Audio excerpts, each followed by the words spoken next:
Welcome to this GFN5, the Smoking and Recovery Toolkit. My name is John DeMiranda. Many years ago, I went through a treatment program for an alcohol problem. At the time, the medical director of the program strongly urged me to continue to smoke for at least 5 years, those were his words, into my sobriety and recovery. As a 4-pack-a-day smoker, that was pretty bad advice. I did eventually quit smoking, I think around year 4, and for the past several decades have been cigarette-free. However, my physician continues to follow me with an annual CT scan because of the potential danger to my lungs, even this many years later. So I became very interested in the issue of smoking and recovery, and see that many of my colleagues who work in this field and the treatment programs that we operate really don't deal very effectively with the fact that so many persons with a substance use disorder use cigarettes, and so many people in long-term recovery from a substance use disorder use cigarettes. So that's what the toolkit is all about. It is about creating tools, programs, protocols that are particularly sensitive to the needs of people in substance use disorder treatment and recovery. During the early phase of this project, I had the privilege of talking to about 45 individuals in focus groups who were persons either in treatment or in long-term recovery from a substance use disorder. It was a very revealing experience for me.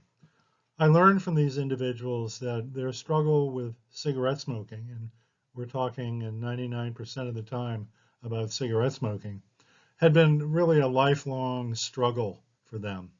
And that even those who were actively engaged in a solid recovery program and who had been in recovery for years still kind of hung on to their identity as addicted individuals through their use of cigarettes.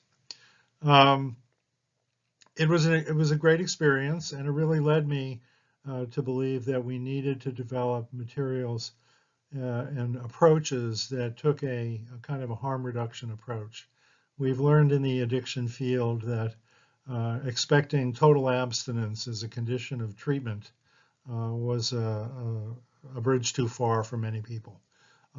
Similarly, expecting people to be able to cease their cigarette use and focus on abstinence for many people is a bridge too far. So the toolkit takes a tobacco harm reduction approach to this, offering people opportunities to think about and reduce or eliminate their cigarette use, and that's what we're all about. The numbers are daunting.